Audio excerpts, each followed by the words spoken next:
Chacune des victimes a une histoire à raconter, du premier contact jusqu'à la découverte du poteau rose. J'ai rencontré Mme Laetitia Fossio lors d'une présentation pour l'immigration au Canada. Et elle m'a parlé de la procédure de la Suisse, me disant que cette procédure était meilleure que celle du Canada. J'ai donc souscrit et elle m'a expliqué la procédure, me disant que ça devait aller entre 6 et 8 mois. Procédure complète pour avoir un visa de travail en Suisse et être logé. Le coût de la procédure s'élevait à 5 millions de francs. J'ai rencontré Laetitia Fossio sur TikTok, sur les réseaux sociaux. Elle voulait 200 candidats pour la procédure Italie. 2 mois après, elle nous a fait savoir que les contrats sont sortis et qu'il fallait verser une somme d'1 million de francs. Le contrat qui était effectivement faux, parce qu'arrivé sur place, on nous a fait savoir que tous les documents qu'on a sont faux. C'est ainsi que plusieurs familles vont tomber dans le piège, celui tendu par celle qui leur promettait ciel et terre. Donc au total, je réclame mes 3 millions de francs CFA déposés ici parce que ce n'est qu'il y a de cela 3 jours que son avocat nous dit que la procédure suisse ne va plus marcher parce qu'elle s'est soi-disant faite arnaquer.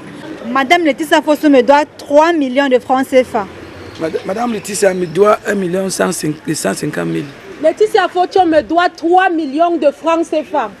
Laetitia Fossio me doit 4 500 000. Le rêve de s'envoler pour la Suisse, l'Italie, le Canada, le Luxembourg et les États-Unis va s'arrêter net dans ce bâtiment. Transformé non pas en centre de formation professionnelle, comme indiqué, mais plutôt en un grand laboratoire du faux. Après plusieurs négociations, nous nous sommes retrouvés au commissariat du 10e. Actuellement, nous sommes au niveau du parquet pour faux et usage de faux, faux en écriture, escroquerie, abus de confiance. Elle détient les documents des enfants entre les mains, les passeports et consorts. Nous réclamons justice. Interpellée suite à une succession de plaintes, Laetitia Fossio, la vendeuse d'illusions, qui ne serait pas sa première arnaque, tentant en vain de sauver la face. Elle a dit au procureur qu'elle nous a proposé 40% de notre argent, de l'argent individuel que chacun a versé. Pourtant, ce n'est pas le cas. Elle nous a proposé 5 millions pour 30 personnes. Et nous sommes plus de 100 personnes.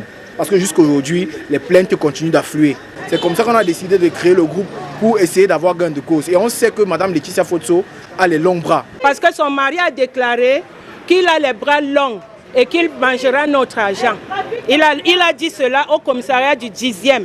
Ce n'est pas la première fois que des familles se font avoir par des agences prétendument spécialisées dans l'immigration régulière. Elles se bousculent à coups de millions pour finir dans le désarroi et la désillusion totale, sans visa et sans remboursement des sommes investies.